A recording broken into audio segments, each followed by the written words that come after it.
Hi, it's Russell James. In this video I want to show you how to sprout buckwheat. You may be relatively new to raw food, and I'm more aware now that when I'm putting in my recipes, use 3 cups of sprouted buckwheat, that you might not even know what that is. And I quite often get asked, do I measure it before it's sprouted or after it's sprouted? So I really want to show you how to do this. It's very, very simple, and it's maybe a little bit different from sprouting other things, that maybe sunflower seeds and that kind of thing that you grow into greens. It's actually a lot easier and simpler. So the first thing you want to do is get a really good quality seed. So these are buckwheat groats. Don't be fooled by the name, they're not actually wheat. So if you don't eat wheat, you can still eat these. They're actually a seed rather than being wheat. So you really want to make sure that you get them still in their little pyramid shapes and not roasted. If they're roasted, they're a lot darker, they're kind of like a brown colour. So if you get good quality seed, which you can usually get from health food stores, or actually even some supermarkets now are stocking some good seed, in their dry form. Now I've measured out a cup there, so if you see in a recipe that you need like 2 cups of sprouted buckwheat, you can actually start off with 1 cup, because usually by the time they've grown their little tails, and I'll show you what that looks like in a second, once that's done, they will usually like double or even triple in size depending on how long you leave them. So take your buckwheat, and we're going to add some water to that, and it doesn't actually matter how much water particularly, just enough to cover them.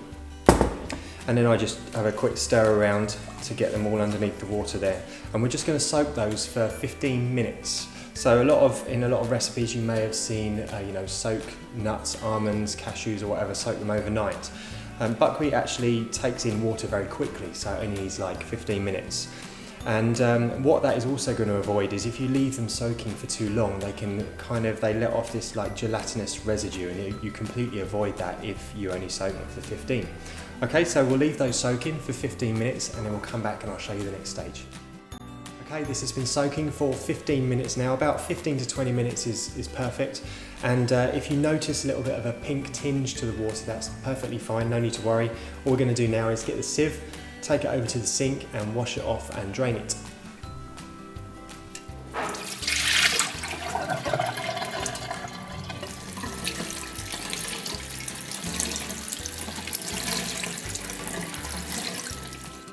So that's pretty much it. We've soaked it for 15 to 20 minutes, we've rinsed it off. All we're going to need to do now is just leave this with a cover over it, so just a tea towel is perfectly fine.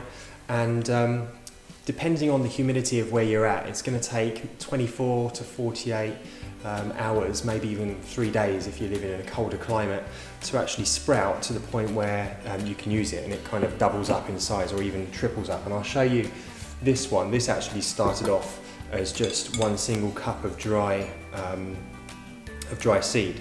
And so this has been sprouting. You'll notice as you run your fingers through it as well, it gets a little bit warm. So what you'll have to do is twice a day is rinse it off. So usually I just do it in the morning when you're in the kitchen. It's just a really easy thing to do, to remember to do that, and then once in the evening, and it's fine. And then you're ready to go, and that can be used in your recipes. Any recipes of mine where you see sprouted buckwheat, that's how you take it out of there, measure out a cup of sprouted buckwheat. It can be used in pizza bases and breads and lots of other good stuff as well. So enjoy that, check out my other recipes, and I'll speak to you soon.